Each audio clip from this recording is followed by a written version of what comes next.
Is this the dagger?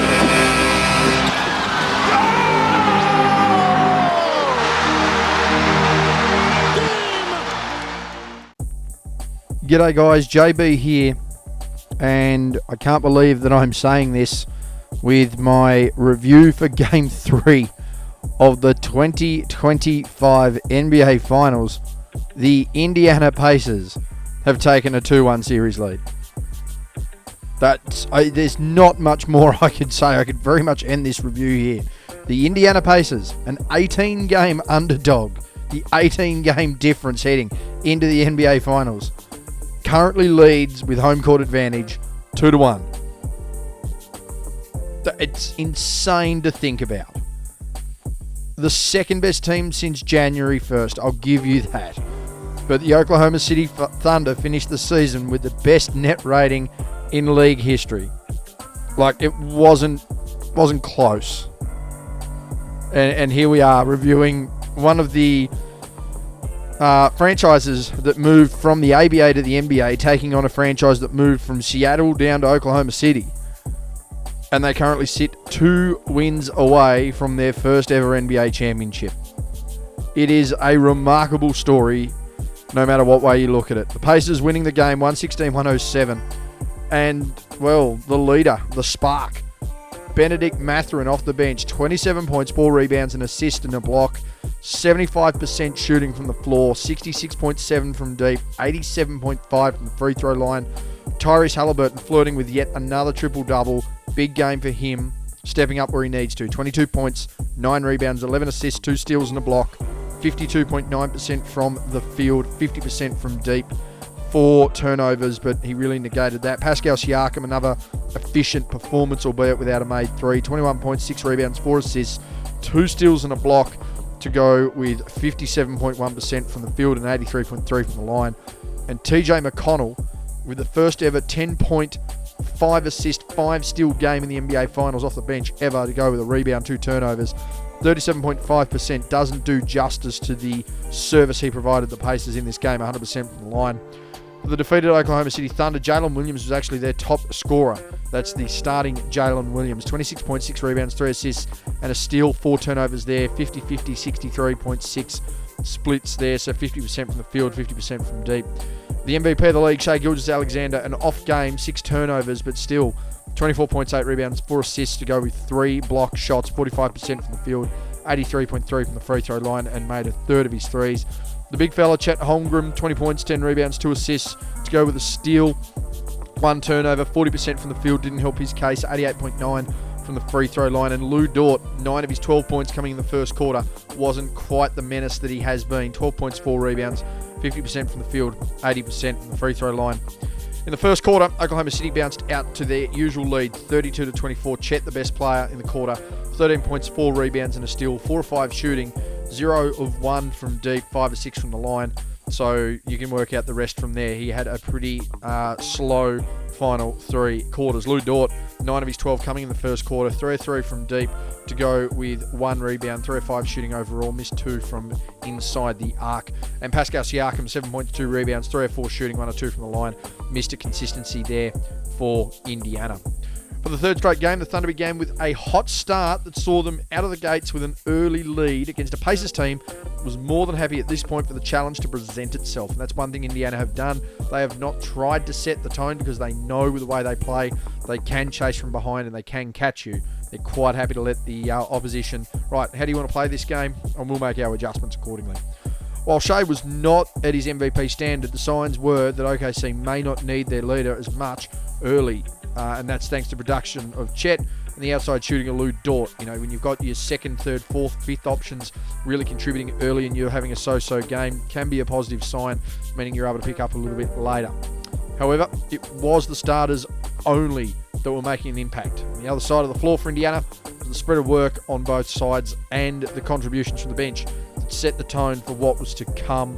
And it was a huge second quarter. Indiana snatching the lead at the half, 64-60. They outscored the Thunder by 12 points, and a lot of it came down to the fact that Ben Mathurin went absolutely berserk from the bench. 14 points, 2 rebounds, and a block in that quarter alone, to go with 1 turnover.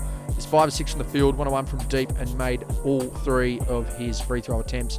Tyrese Halliburton, I should say, trying to step up where he could. 7 points, 2 rebounds, 3 assists, 3 of 5 shooting, 1 of 2 from deep. Really trying to contribute where he could, showing his real leadership qualities, getting amongst it there for the Pacers. And Jalen Williams, again, just trying to be Mr. Consistent where he can.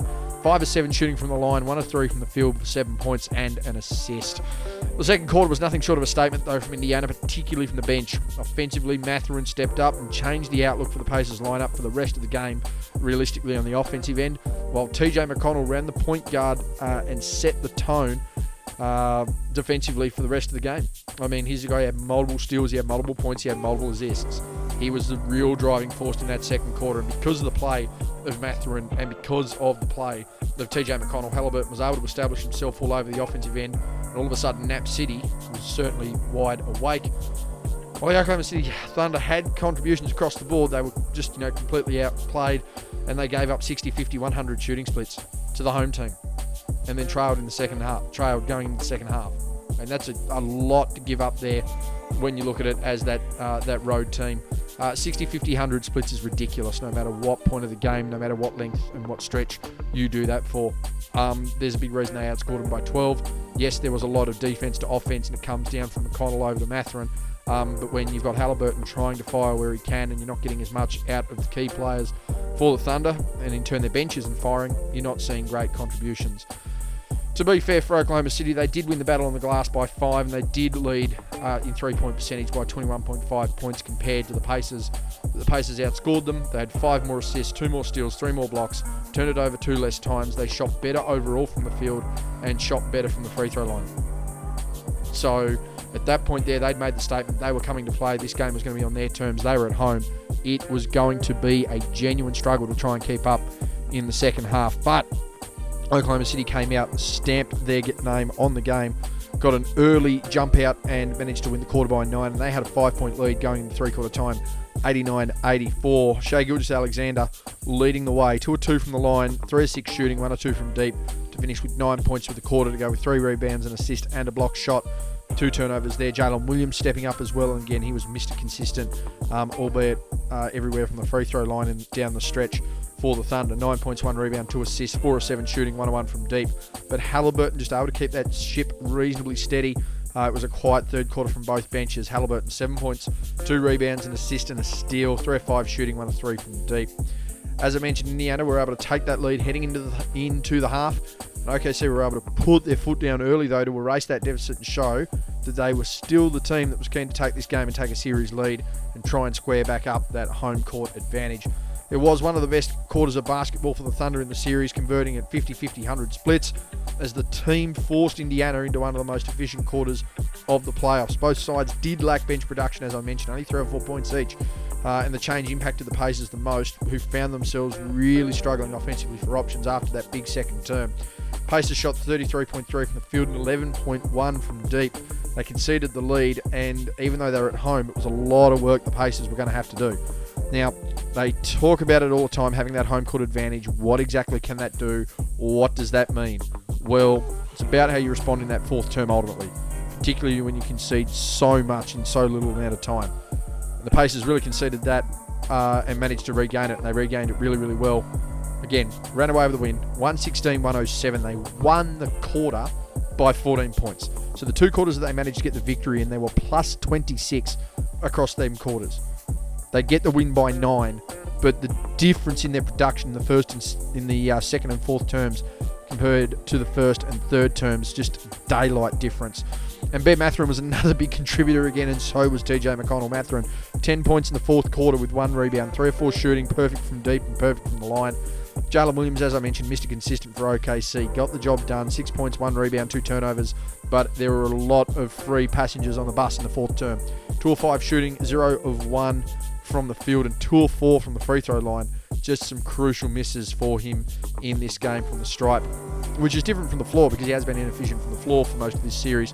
He did change that up this particular game, but all over the rest of the floor was struggling. TJ McConnell, though, another big quarter, 4 points off the bench isn't much, but when you factor in those 2 steals, 2 or 3 shooting, that 1 assist lacking in turnovers, absolutely crucial for the production there. of that bench for Indiana. And it was a replay of the second term, as I mentioned. It was the bench. It was Mathurin and McConnell that got the Pacers over the line in a result that honestly no one in Oklahoma City would have predicted, but everyone in Indiana would have taken at the start of the year. A 2-1 lead in the NBA Finals over a 68-win team, let alone at the start of the playoffs and indeed the start of the finals. When you add in that huge interior presence of Miles Turner, he had 5 blocks in this game, 60-60, 100 splits in the fourth quarter shooting for the team. They held Oklahoma City under 40% from the field, closed out the game. You have them 2 wins away from an NBA title at home for the Thunder. 4 points from the bench in the fourth quarter, 7 overall in the second half. It was never going to be enough.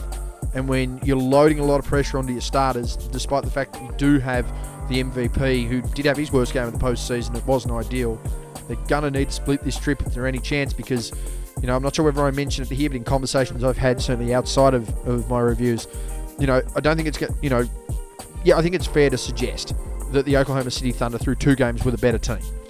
But I don't think anyone's going to be shocked if they come out of this series 3-1. Like, if they go back to Oklahoma City Thunder and they're down 3-1, you know, if they go, back to Oklahoma City, the Oklahoma City Thunder. The Thunder go back to Oklahoma City down 3-1, no one's going to be shocked about this. That's the way the Pacers are playing. And this home court advantage is going to be huge in the second half. Again, Thunder led in boards. They only were +1 on the boards. They were +1 in turnovers, so didn't give the ball up as much. And they were ahead in the 3-point department by 4.7 points, but the Pacers outscored them by 5, distributed the ball more for scores, more steals, more blocks. So again, defensively, the presence was really there from Indiana. They were less turnovers. They were better from the field, and ultimately they were almost 20 points better from the free throw line, converting when they could and what mattered the most. Overall for the game, the Thunder did out-rebound them 42-36, so a 6-rebound difference across the whole game, and they did outshoot them 45.5 to 33.3 from deep. On the other side of that, though, Indiana obviously more points. 24-16 lead in assists, 13-6 lead in steals, 11.4 difference in blocks. One of the best defensive performances that we've seen from a team in the finals, particularly when you look at Indiana's position in this series compared to Oklahoma City, that we've seen in ages. They turned the ball over less, they shot the ball better. 13-7 in the turnover category, by the way. 51.8 to 46.8 from the field. 86.4 to 76.7 from the stripe, despite the fact that perceived free throw merchants that are the Oklahoma City Thunder, particularly SGA, something I don't necessarily believe in. They got in the paint more. They scored 50 points in the paint. They scored a lot of points in the paint. 17 to 10 fast break points. They were able to outrun them a little bit more in this game, albeit a couple of possessions, but 7 points in a 9-point win, pretty crucial, particularly when you factor in those points in the paint. Fast breaks really leading to that. But the big crucial thing, as we mentioned, those bench points and that production off the pine, 49 to 18 as far as bench scoring was concerned for the Indiana Pacers. Clearly, the big factor in this one was the second and third units that got it done. They also led in points off turnovers, so making the most out of their transition. So when you look at the points allowed in the paint by the Thunder, when you look at the points allowed on fast breaks and from turnovers, and when you look at bench production, outside of those 3 starters with 20 points, there wasn't much else going on for the Oklahoma City Thunder. You could categorize it as the worst game they've had this series. Now, their second half was pretty bad in game 1, but overall for a game, this was the worst game they've had for the series. Seldom would you suggest that the best team in the NBA, and historically a team that has a case as the best single-season team of all time, would be beaten purely because they were top-heavy and their opposition had too much on both sides of the ball no matter their rotation. And, well, say seldom, this is the time. Indiana were able to get the firepower out of their leaders. They gathered as good a production value from their bench as any team this season, and they locked down on both sides of the ball in quality and quantity. Then, you know, the bench of both teams have proved, you know, realistically, the bench of both teams have proven the key difference across all 3 games, if not the main difference in all of the contests, and it was no different. The bench production was huge, and the people producing from the bench were huge. Obi Toppin in game 1, as we know, for Indiana. Aaron Wiggins and Alex Caruso in game 2, and now it's Benedict Mathurin and TJ McConnell in game 3, with the performances of their key rotations being the ultimate game changer. That's exactly what's happened in this series. Toppin had a really bad first quarter in game 1. He bounced back a heap in the second half. In game 2, Aaron Wiggins, Alex Caruso, they combined for 38 points. Benedict Mathurin, 27 points. McConnell, 10 points, leading defensively as well. Yeah, you know, shot to win the game by Halliburton was as crucial in game 1. Back-to-back 30 pieces by Shea, crucial in game 2.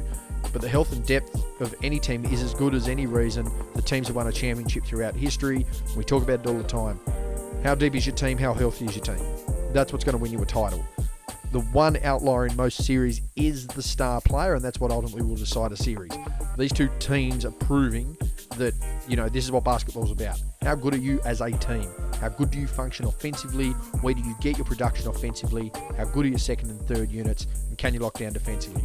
This series has absolutely lived by it. There's no doubt about it. If anyone predicted these two teams would be playing in the NBA Finals, then I'd point them out as a liar, to be honest with you.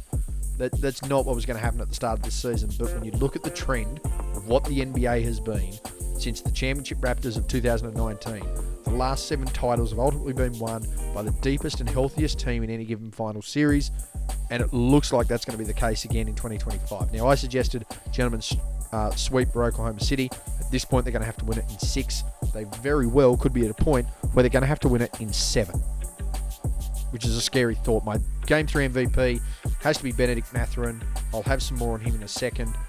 Overall, though, I still have to give Shea the MVP for the series just. And it's because of his consistent play. They are down a game, but it's just been his consistent play. It's the only thing that's holding on to it right now. He's just had his worst game of the series.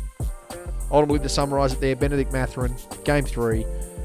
He went from looking to pick a fight with one of the 3 best players on the planet at the end of the first round of the playoffs to outplaying the best player, the MVP in the NBA this season, in what has been the pivotal game of the series.